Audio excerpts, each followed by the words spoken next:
আসসালামু আলাইকুম। আজকে 31শে ডিসেম্বর। আর পৌষের 15 কি 16 তারিখ সঠিক মনে নাই।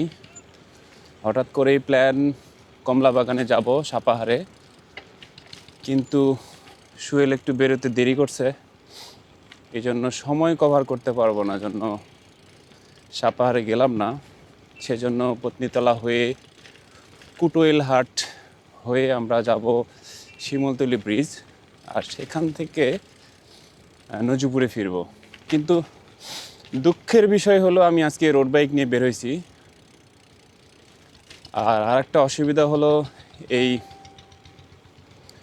পৌষ মাসে যখন ধান উঠে যায় তখন জমি থেকে কিছু অসাধু লোক মাটি চুরি করে, আর মাটি নিয়ে যাওয়ার সময় এই পিচ ঢালা পথে মানে পাকা রাস্তায় মাটি ফেলে রেখে যায়।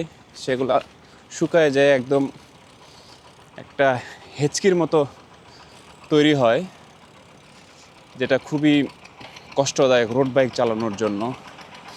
আসলে আমরা হয়তো কোনোদিন সভ্য হতে পারবো না। এত আন্দোলন সংগ্রাম এসব করার পরেও আমরা সভ্য হতে পারবো না, কারণ আমাদেরই রাস্তা আমরাই নষ্ট করছি। এবং রাস্তা নষ্ট হয়ে গেলে বলছি যে সরকার এই রাস্তাগুলো ঠিক করে না। এটা দুঃখজনক। আপনি এত সুন্দর পরিবেশ, গ্রামের ভিতর দিয়ে রাস্তা, দুপাশে বরেন্দ্র অঞ্চল বলতে যেমন হয়, বাম পাশে সরিষার ঘরান আসতেছে, ডান পাশে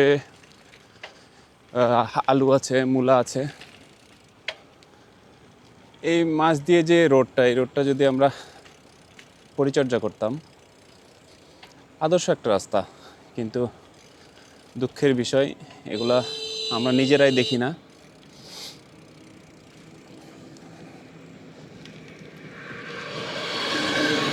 পুরো রাস্তা ফাঁকা দিয়েছিলাম, তারপরেও অনেক জোরে একটা হর্ন দিল।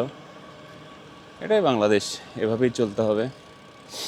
মাঝে মধ্যে ফেসবুকে একটা পোস্ট দেখি,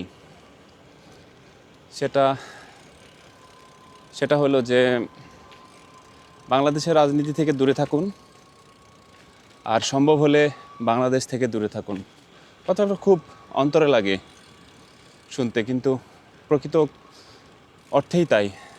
বাংলাদেশ থেকে দূরে থাকায় হয়তো ভালো, কিন্তু পারি না। দেশপ্রেম বলেন, পরিবারের টান বলেন, শৈশব, কৈশোর, যৌবন, সব কিছু বাংলাদেশে, মাটি, মানুষ, এসবের সাথে আমরা জড়িয়ে আছি।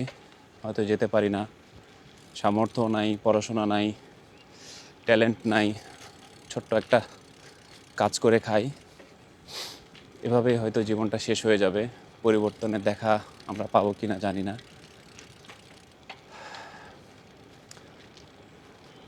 আল্লাহ ভালো জানেন। আমি একটু রাস্তাটা দেখাই আপনাদের, রাস্তার যে কী কন্ডিশন।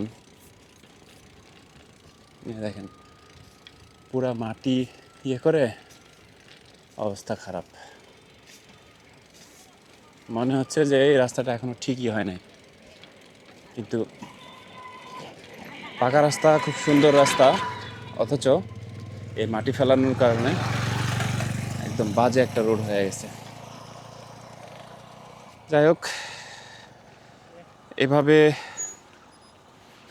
এভাবে রাস্তার মধ্যে, খারাপ রাস্তা, তার মধ্যে রোড বাইক, ক্যামেরা ধরার কোনো মাউন্ট নাই।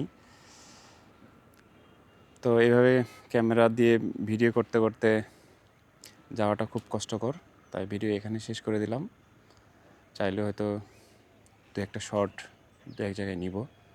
আশা করছি আপনারা ভালো থাকবেন, সাইক্লিং করবেন, হ্যাপি লাইফ, সুস্থ থাকবেন। সুস্থ থাকার জন্য সাইক্লিং বলেন, হাঁটা বলেন, যে কোনো এক্সারসাইজ খুবই জরুরি। আর আমরা যারা বসে থেকে কাজ করি বিভিন্ন অফিসে, মানে সিটিং পজিশনে, তাদের জন্য তো খুবই জরুরি।